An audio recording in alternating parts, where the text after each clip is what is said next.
By now you should have had a chance to go through the document I sent you about the traits for successful software development. These traits are important to keep in mind on your software development journey.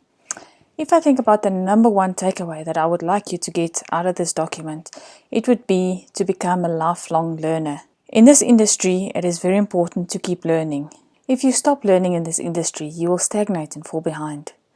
Learning is not just about reading new books or articles. It's also about implementing what you've actually read.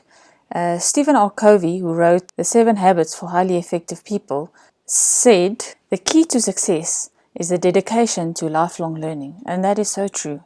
The best time to start is now. If you're interested to do software development, start learning now. Because of that, I've also added a little bit of information for you that you can learn more about object-oriented programming. Object-oriented programming is a type of a programming paradigm or model that you follow for certain languages. The most popular object-oriented programming languages include Java, JavaScript, Python, and also C#. So how it works, it uses the concept of objects that can interact with each other. These objects then have attributes, or you can say properties, that tells you more about the object, and it can then also have methods, which shows you how the objects actually interact with each other. Okay, let me show an example out of Star Wars. So an object would, for example, be the Millennium Falcon. It's one type of object. You can say that's a starship object.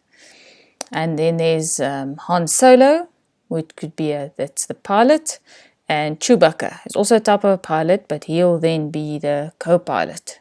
And then you can also have cargo that goes inside of the Millennium Falcon, and that would be another type of an object, is a cargo item or cargo object. And then you'll also have methods, which for the Millennium Falcon could be you can load cargo, or it can take off, you can land, or otherwise you can go into hyperspeed. So let me just quickly show you how that would look in Java code. So if you look here at the Java code, you can see here that I created a class. Now a class is, you could call that the blueprint of any object. That's what tells the programming language the definition of what the object must look like. So in this case, we'll have a starship, which can have its attributes would be the name. You can have a pilot, a co-pilot, and then a list of cargo items, which would be the cargo.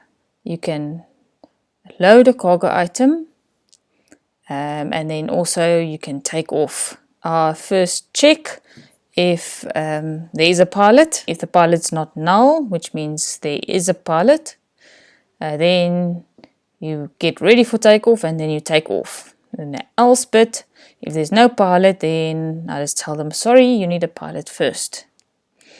And then the next one, you can see there's the pilot class, which defines what a pilot would look like.